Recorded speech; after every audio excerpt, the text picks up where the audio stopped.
Hi everyone, to a brand new year and another episode of the We're Gonna Make It podcast show. I'm your host Harshdeep, and as we step into this fresh new year, I want to extend a warm and joyous Happy New Year to all of you. As we turn the page to 2024, we are not just embracing a new calendar year, but also some thrilling changes here at WGMI. This year, we're shaking things up with the new formats and changes that are sure to enhance your listening experience. We understand that the world of emerging tech is vast and ever evolving, and our goal is to keep you at the forefront of this dynamic field.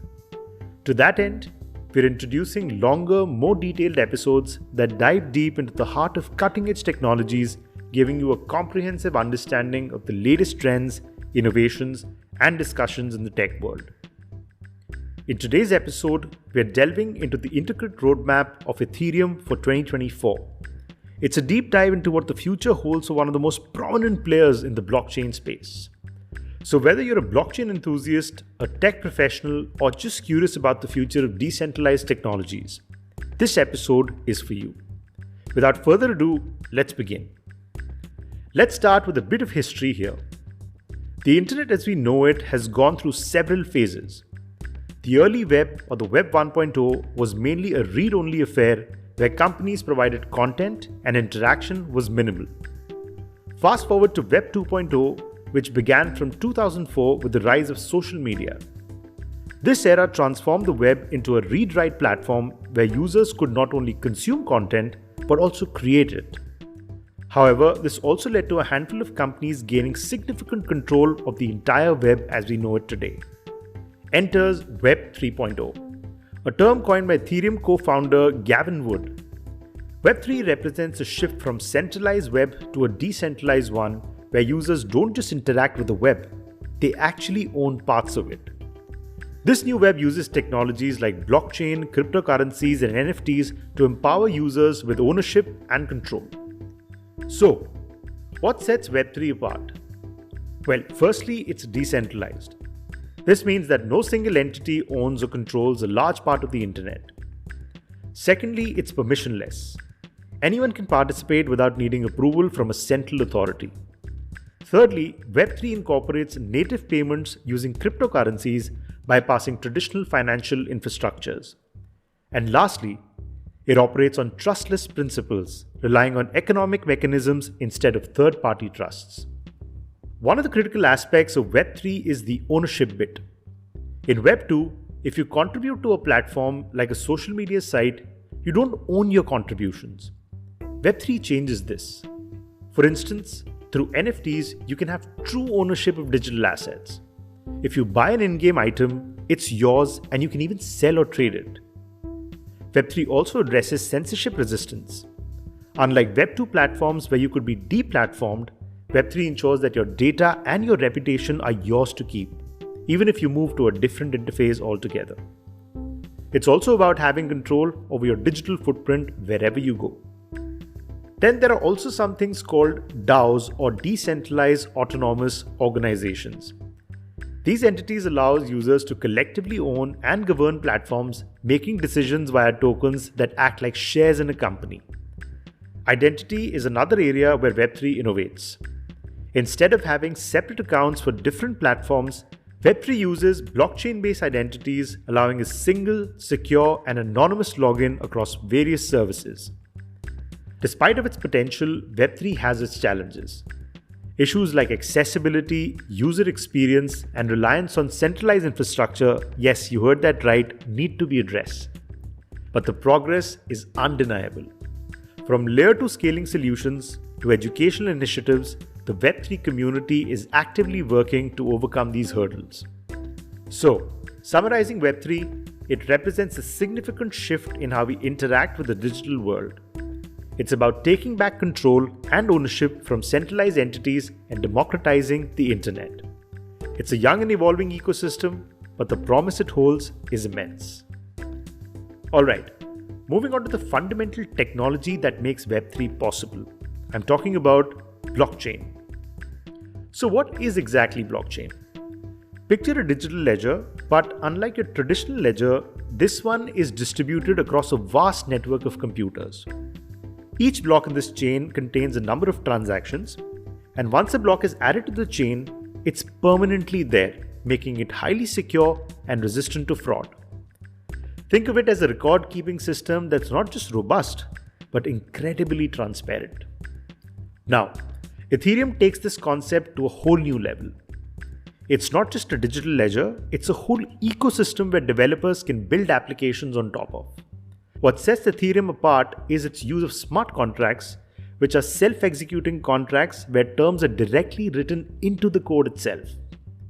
This means that once conditions are met, actions are executed automatically, autonomously. It's like having a robot mediator, which is ensuring everything goes according to plan but without any sort of bias. So why is Ethereum such a game changer in this space? Well, it's about accessibility and empowerment. With Ethereum, anyone with an internet connection can access financial services, build applications, and participate in a global economy that was previously out of reach for many. It's a platform where communities, digital assets, and a myriad of applications coexist and interact regularly. Let's talk about some real-world implications here. Ethereum has been a lifeline in times of crisis. In places struck by war or economic hardship, traditional banking systems often fail. But Ethereum and its associated cryptocurrencies have provided a stable and accessible financial platform.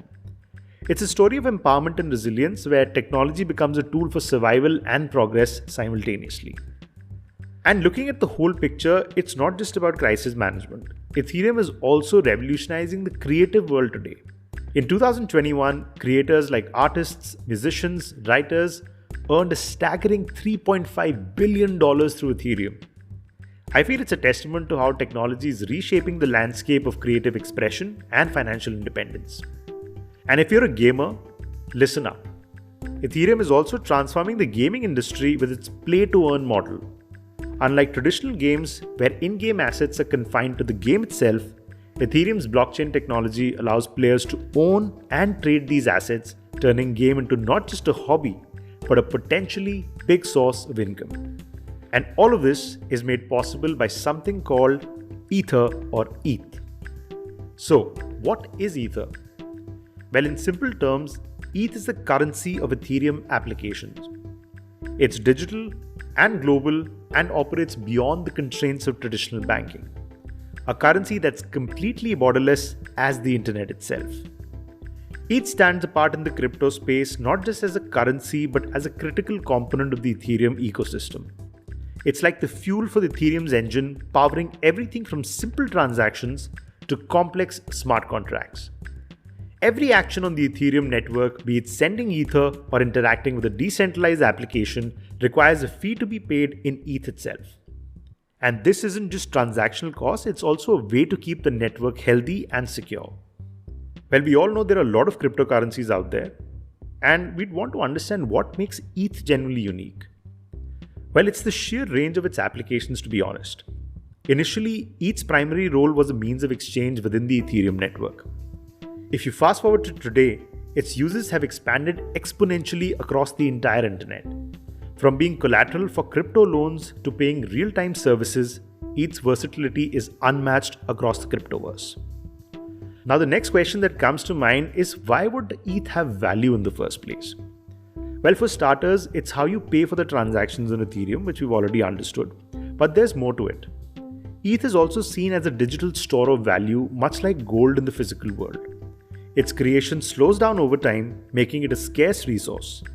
For many out there, it's an investment similar to Bitcoin or maybe other cryptocurrencies as well. So the beauty of ETH lies in its accessibility. It's decentralized and open to anyone across the internet. You don't need a bank account to receive or send ETH, and you don't have to buy a whole ETH itself. It's divisible up to 18 decimals. This flexibility makes Ethereum inclusive, accessible to a wide range of users across the globe. Also, it isn't just about financial transactions. It underpins a whole financial system on Ethereum that's peer-to-peer and accessible to everybody. This system is known as DeFi or decentralized finance and is reshaping the way we think about financial services. Now, let's talk about the diverse world of tokens on Ethereum. We've got stable coins which mirror traditional currencies to governance tokens representing voting power in decentralized organizations. the range is absolutely enormous. And yes, there have been much more unique tokens like NFTs which have had a bad rep in the past, but each of these things have been tokenized and traded on the Ethereum network. Summing it all up, Ethereum is more than just a cryptocurrency. It's a backbone of a growing digital ecosystem, fueling and securing the Ethereum network. Whether it's making peer-to-peer payments, using it as collateral, or participating in the world of DeFi, Ethereum is at the core of this digital revolution. Now, a very common question that I get about this space is understanding gas fee and why is it so crucial in navigating the ecosystem. So let's try and break that down. Think of Ethereum as a giant decentralized computer, right? We've already understood that. Just like any machine, it needs fuel to run. In Ethereum's world, this fuel is called gas. Every transaction on the network, whether it's sending Ethereum, executing smart contracts, or interacting with dApps, requires some sort of computational effort. And gas is that unit of measure which compensates for the effort. Simply put, gas fees are payments made by users to compensate for the computing energy required to process and validate transactions on the Ethereum blockchain. These fees are denoted in Gwei, which is a little smaller denomination of Ethereum. In addition to all of this, people want to understand, why does gas fee vary? Gas prices are dynamic and change based on the network congestion. Imagine a busy day on the Ethereum network with lots of users sending transactions or interacting with smart contracts. More activity means more competition to get transactions processed, leading to a higher gas fees effectively. It's similar to rush hour traffic. The more cars on the road, the slower the traffic goes. Now, how can you save on gas fee? Well, timing is the key. Just like avoiding road traffic by traveling off-peak hours, transacting when the network is less busy, typically when North America is asleep, can result in lower gas fees. Additionally, gas price fluctuations happen every few seconds, so sometimes waiting just a bit could effectively lead to significant savings. For those looking for even cheaper alternatives, Layer 2 solutions are a great option. These are networks built on top of Ethereum that offer lower fees and faster transactions. They're perfect for activities that don't necessarily need the leading Ethereum network's security level. There's also another question: why would we need gas fees? Well, they serve a very critical function. First, they keep the network secure by attaching a cost to every computation and transaction. Malicious actors are deterred from spamming the network. And the second one, gas fees ensure that the network can handle a vast amount of transactions at a single time. Calculating gas fees can be quite complex, but most wallets do the heavy lifting here. The total gas fee that you pay is made up of base fee, which is mandatory and set by the network, and a priority fee, which is an optional tip to incentivize faster processing. To illustrate this concept, simple transactions like sending Ethereum use less gas compared to more complex transactions like swapping tokens on the decentralized exchange. Now that we have a decent understanding of how Ethereum works, let's explore the detailed roadmap laid out by co-founder Vitalik Buterin for 2024. Let's break down the Ethereum roadmap into simpler terms, making it easy for everyone to understand. We'll look at each component, explain what it means, and why it's important. The first one is the merge. Think of this as a major upgrade to Ethereum's engine. In September 2022, Ethereum switched from a system called proof of work to proof of stake. Proof of work required a lot of computing power and energy to run the Ethereum network. Imagine a factory with lots of machines running day and night. That's called proof of work. Proof of stake, on the other hand, is like having a smart system where machines only run when needed using very less energy. This change made Ethereum more energy efficient, just like switching from gasoline to electric in cars. It also combined Ethereum's main network, mainnet, with a new, more efficient network called the Beacon chain. The next one is the Surge. The goal here is to make Ethereum much faster. Right now, Ethereum can only handle a certain number of transactions per second. With the Surge, Ethereum aims to increase this number to 100,000 transactions per second. It's like expanding a 2-lane roadway into a superhighway, allowing many more transactions to happen smoothly and quickly. This improvement is crucial for making the Ethereum network work better for more people, reducing delays and reducing cost. The next one is called the Scourge. This part is about making Ethereum fairer and more secure. It addresses a problem called the maximum extractable value, which I've already covered in a previous episode. Maximum extractable value, or MEV, can lead to some people unfairly taking advantage of others in the system itself. The Scourge aims to reduce these risks, making sure Ethereum stays decentralized, meaning no single group has too much control while securing it from manipulations. The next one is called the Verge. This focuses on something called Verkle trees. It's a technical improvement to make storing and accessing data on the Ethereum network more efficient. Imagine a library where finding and checking out books is slow and complicated. Verkle trees would turn out to be a supercomputer where you could find and check out books in a very quick way. This makes the whole Ethereum network much faster and much more reliable. The next part of the roadmap is called the Purge. The Purge is about decluttering and simplifying Ethereum. Over time, Ethereum has gotten more complex. And the Purge is like cleaning up the unnecessary files and programs on a computer, making it run much more faster and smoother. It's about removing the outdated parts of Ethereum to keep it running efficiently. And the final one is called the Splurge. This is a catch-all for other important updates that don't fit neatly into the categories above. The Splurge covers a wide range of improvements, big and small, that help Ethereum grow and work better. It's like continuously upgrading and polishing a car to keep it in top-notch condition. Each of these components plays a vital role in making Ethereum more efficient, faster, fairer, and ready for the future. They are steps towards improving how Ethereum works, making it a better platform for everyone who uses it. Moving on, let's dive into the exciting Dencun upgrade, a crucial part of Ethereum's roadmap that's set to bring significant changes to the platform. This upgrade is all about enhancing how Ethereum handles data and transactions, particularly through Layer 2 solutions. The first one is called Dencun or proto-dank sharding. The core of Dencun upgrade is to increase the availability of data for something called the Layer 2 rollups. Think of Layer 2 rollups as tools that help Ethereum process more transactions efficiently. They do a lot of the heavy lifting off the main Ethereum network, then report back the results. This is where proto-dank sharding comes into play. It's a fancy term for a method that makes it cheaper and more efficient to store this data.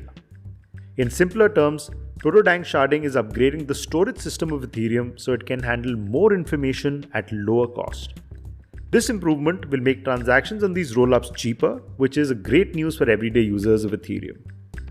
Next, Ethereum is also rolling out a concept called account abstraction.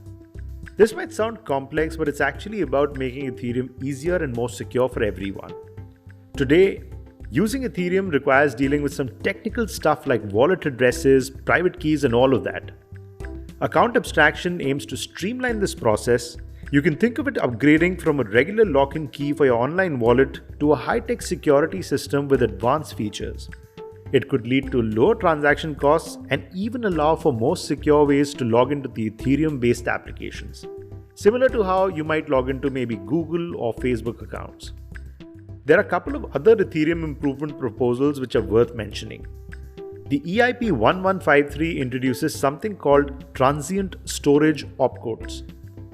This is about making certain types of transactions on Ethereum require less computational power, thus reducing the cost of the gas as well. Then there's the EIP 6780, which requires a strict feature called self-destruct in smart contracts. This change is aimed at making the network more stable and scalable. Despite competitions from blockchains like Solana and BNB Chain, Ethereum's Layer 2 solutions continue to lead in decentralized applications and NFT market growth. Data from sources like DappRadar highlight Ethereum's dominance in these areas clearly. What truly sets Ethereum apart is its adaptability. It's like a living organism evolving over time. Ethereum continuously adapts to new challenges and technological advances. This flexibility is absolutely crucial for staying ahead in the fast-paced world of blockchain technologies. Now, looking forward, some upgrades on Ethereum's roadmap are immediate priorities, while others, like preparing from quantum computing threats, are a more long-term project. These upgrades are designed to improve the user experience for everyday people using Ethereum without needing for active involvement. For those who operate and develop on Ethereum, these changes mean staying agile and ready for an evolving digital landscape. And that brings us to the end of today's episode on WGMI. We've journeyed through the fascinating roadmap of Ethereum for 2024, exploring the intricate developments and ambitious plans set to unfold in blockchain sphere. From the transformative Merge to the innovative Surge, Scourge, Verge, Purge, and the Splurge, Ethereum's roadmap paints a vivid picture of a more scalable, secure, and user-centric future. As we've seen, Ethereum continues to push the boundaries of what's possible in the world of blockchain, addressing current challenges while boldly preparing for future advancements. As we wrap up, I want to thank you all, our listeners, for joining us on this enlightening journey. This year is all about bringing you more in-depth content, engaging discussions, and insights from industry experts. Stay tuned for more episodes that delve into the heart of tech trends and breakthroughs. Remember to follow and subscribe to WGMI on your favorite podcast platform to stay updated on our latest episodes. We have a lot in store for you this year, and trust me, you will take advantage of it. So until next time, keep pushing the boundaries, stay curious, and remember, in the fast-paced world of technology, we are gonna make it. Happy New Year, and here's to a new year of innovation, learning, and growth. Goodbye.